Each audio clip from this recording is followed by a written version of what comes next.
Assalamualaikum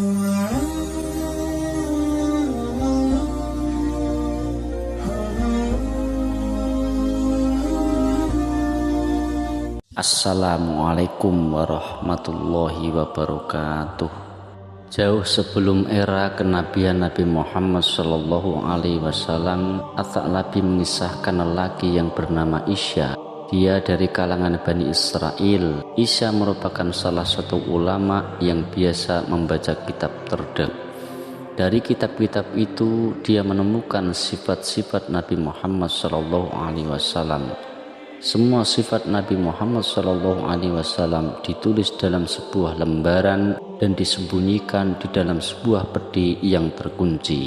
Kuncinya dia sembunyikan di tempat yang tidak pernah diperhatikan. Sahabat ashabus syair yang dimuliakan Allah, Isya memiliki anak bernama Baluqiyah.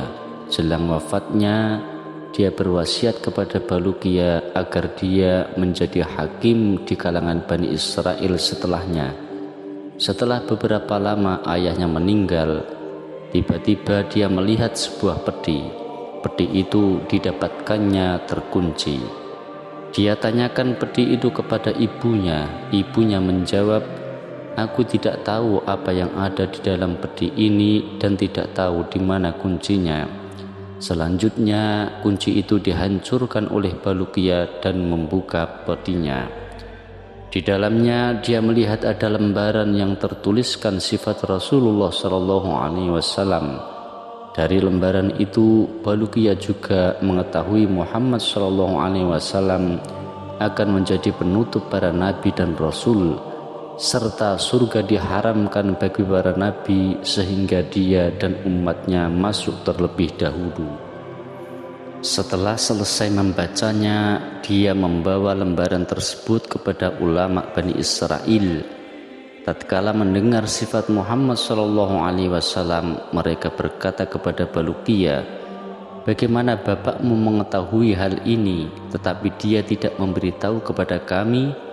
Demi Allah, seandainya bukan karena engkau, pasti kuburannya akan kami bakar, karena Isya telah menyiarkan berita tentang junjungan para rasul."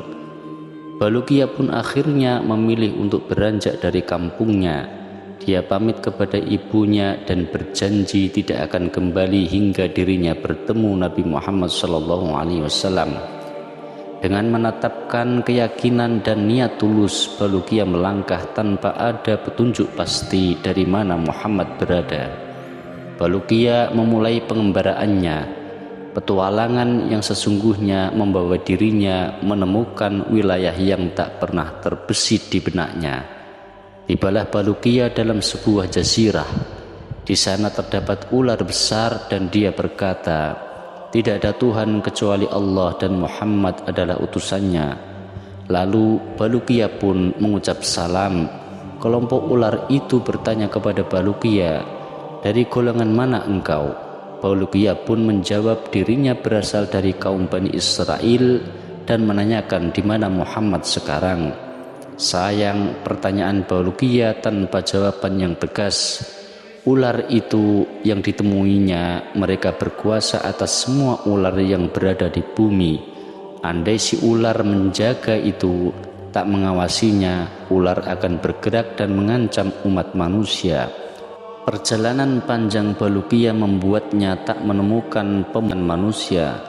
Bertemu ular berukuran besar dan mampu berbicara membuatnya bingung. Namun rasa takjub itu dibuangnya jauh-jauh. Dirinya fokus untuk bertemu Muhammad. Perjalanan panjang dengan sederet keanehan dan berhenti dari situ. Baluqiyah menghitung sudah 7 lautan telah dilalui, dan itu dilaluinya dengan menempuh perjalanan bertahun-tahun, hingga dirinya pun kembali tiba dalam sebuah jazirah. Di sana terdapat pohon kurma dari emas. Apabila matahari muncul menyinar, maka ia mengeluarkan sinar seperti kilat sehingga tidak ada mata yang mampu untuk melihatnya karena kuat sekali kilauannya. Di jazirah ini juga ada pepohonan yang besar buahnya. Baluqiyah mengulurkan tangannya untuk mengambil buah dari salah satu pohon tersebut. Pohon itu menyeru, "Menjauh dariku, hai khati yang suka bersalah." Baluqiyah pun mundur dan duduk. Di tengah kebingungan dan sulitnya menjelaskan situasi yang dialaminya ini, tiba-tiba ada satu rombongan turun dari langit. Di tangan mereka ada pedang terhunus. Ketika mereka melihat Baluqiyah, mereka berkata, "Bagaimana engkau sampai ke tempat ini?" Baluqiyah hanya memandang takjub. Beberapa saat dia berkata, "Saya dari Bani Israel, nama saya Baluqiyah. Lalu kalian siapa?" Mereka menjawab, "Kami adalah kaum jin yang beriman. Asalnya kami berada di langit. Kemudian Allah menurunkan kami ke bumi. Kami diperintahkan untuk memerangi jin kafir di muka bumi. Sekarang kami akan memerangi mereka." Baluqiyah pergi meninggalkan mereka. Tiba-tiba ada malaikat yang besar. Postur tubuhnya sedang berdiri. Tangan kanannya ada di timur, sedangkan tangan yang kirinya ada di barat. Lalu malaikat itu berkata, "Tidak ada Tuhan kecuali Allah dan Muhammad adalah utusan Allah." Baluqiyah mendekati dan mengucapkan salam kepadanya. Malaikat itu pun bertanya kepada Baluqiyah, "Siapa engkau?" "Aku adalah seorang laki-laki dari Bani Israel. Aku pergi dalam rangka mencari penutup para nabi." "Lalu siapa engkau?" jawab Baluqiyah. Malaikat itu menjawab, dirinya ditugaskan Allah mengurusi gelapnya malam dan terangnya siang. Lalu Baluqiyah berkata, "Apa dua baris yang ada di keningmu?" Dia menjawab, "Dalam dua baris tersebut tertulis tambahan malam dan siang serta pengurangannya. Aku tidak memahami malam kecuali dengan ukuran yang ditentukan." Sahabat Ashabul Sa'ir yang dirahmati Allah, Baluqiyah terus melanjutkan perjalanannya. Tiba-tiba ada malaikat yang sangat besar. Dia berkata, "Tidak ada Tuhan selain Allah dan Muhammad utusan Allah." Baluqiyah mengucapkan salam kepadanya. Malaikat itu pun menjawabnya. Baluqiyah bertanya tentangnya. Dia menjawab, "Aku adalah malaikat yang ditugaskan menangani angin. Aku tidak akan melepaskan angin kecuali atas izinnya. Aku menggenggam laut. Seandainya tidak demikian, tentu semua yang ada di muka bumi akan binasa." Keanehan demi keanehan, Baluqiyah mencoba terbiasa dengan lingkungan yang dihadapinya. Semangat untuk bertemu Muhammad sangat menggebu-gebu hingga akhirnya Baluqiyah tiba di Gunung Qaf. Sahabat-sahabat Ashabus Sa'ir, gunung itu terbuat dari yakut hijau. Ia mengelilingi dunia seluruhnya. Karena pancaran sinar gunung tersebut, langit terlihat berwarna biru. Allah menugaskan penanganan gunung ini kepada seorang malaikat apabila Allah hendak mengguncangkan sebagian bumi. Dia memerintahkan malaikat tersebut untuk menggerakkan lapisan yang tersambung dari belahan bumi tersebut ke Gunung Qaf. Apabila Allah hendak menenggelamkan sebuah desa beserta isinya, maka Allah mengizinkan kepada malaikat itu untuk mendorong lapisan kampung tersebut dari bumi. Lalu bertanya kepada malaikat itu, "Apa yang ada di belakang gunung itu?" Di belakang gunung itu ada 40.000 kota selain kota-kota dunia. Kota itu terbuat dari emas dan perak. Tidak ada siang dan malam. Penduduknya adalah para malaikat yang tidak pernah lelah bertasbih kepada Allah. Jawab sang malaikat. Baluqiyah kembali bertanya, "Apa di belakang kota-kota itu?" Dia menjawab, "Di belakangnya ada 70.000 hijab atau penghalang. Setiap hijab besarnya seukuran dunia. Tidak ada seorang pun yang mengetahui di balik hijab itu kecuali Allah." Baluqiyah pun meninggalkan malaikat itu. Dia melanjutkan perjalanannya hingga sampai ke sebuah gunung. Di sana ada malaikat-malaikat yang rupa mereka seperti kijang. Baluqiyah mengucapkan salam kepada mereka. Mereka pun membalasnya.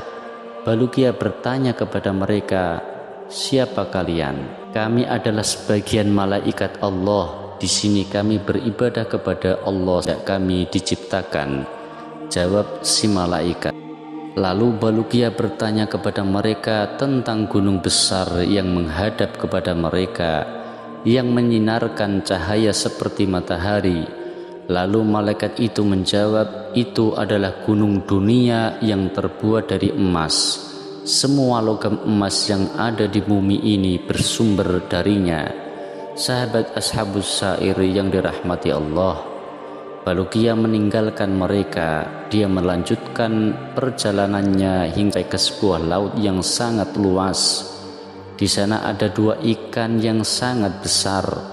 Dia mengucapkan salam kepada mereka dan mereka pun membalasnya.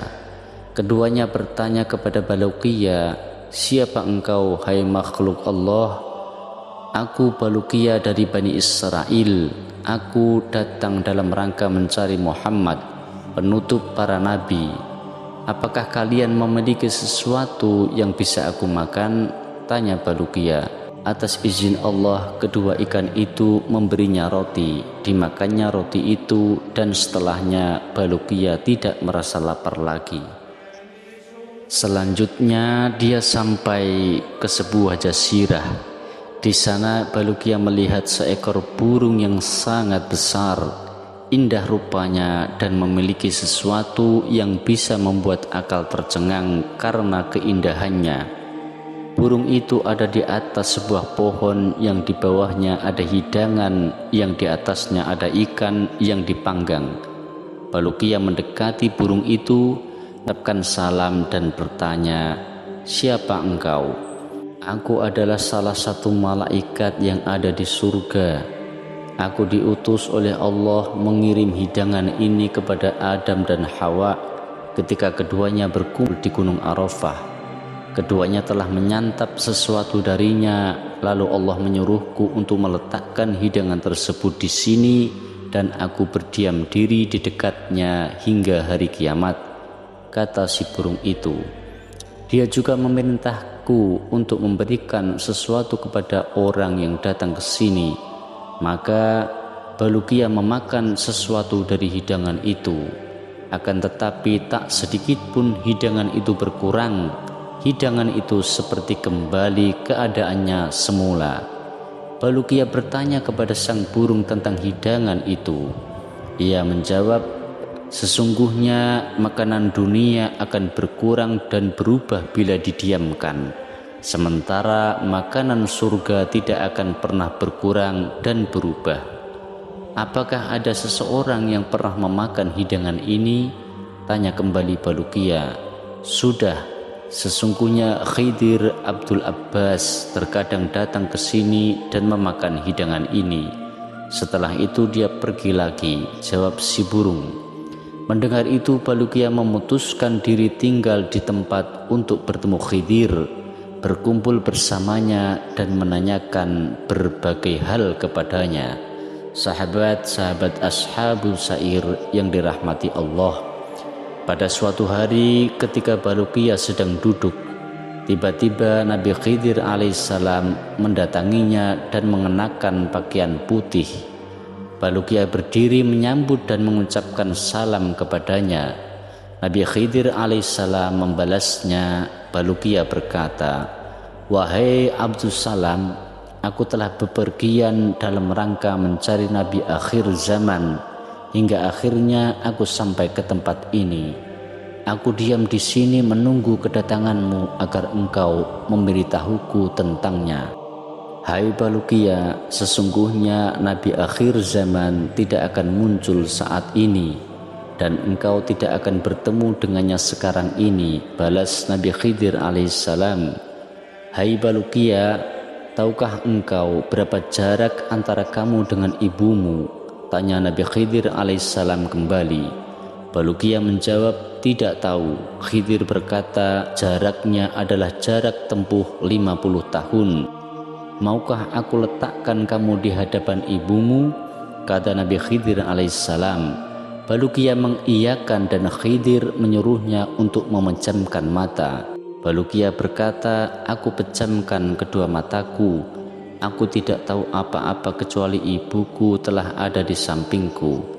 Aku buka kedua mataku, lalu aku mengucapkan salam kepada ibuku dan mengatakan kepadanya. Kedatangan Baluqiyah membuat ibunya terkejut. Pasalnya ibunya melihat seekor burung putih telah membawa Baluqiyah kembali ke sini. Lalu burung itu menghilang dengan cepat. Sejak peristiwa itu, Baluqiyah menceritakan semua kisahnya kepada ibunya. Kemudian dia pergi kepada Bani Israel dan juga menceritakan hal yang dialami selama perjalanan. Diceritakan kepada Bani Israel dan semua keajaiban yang dilihatnya. Perkataan Baluqiyah selama menempuh perjalanan puluhan tahun juga diabadikan oleh Bani Israel dalam sebuah catatan. Menurut sebuah riwayat, Baluqiyah berumur 1000 tahun. Kisah Baluqiyah ini cukuplah masyhur. Wallahu a'lamu bissawab. Mudah-mudahan dengan suguhan kisah-kisah teladan para sahabat-sahabat Nabi dan dengan segala kebaikan dan kemuliaan sikap dan perilakunya dapat membangun pribadi kita menjadi lebih baik. Tentunya dengan cara berusaha meneladani kepribadian tokoh-tokoh dalam kisah ini. Terima kasih telah meluangkan waktu untuk menyaksikan video ini. Jangan lupa like, komen, dan subscribe channel ini sebagai bentuk dukungan Anda kepada kami. Wassalamualaikum warahmatullahi wabarakatuh.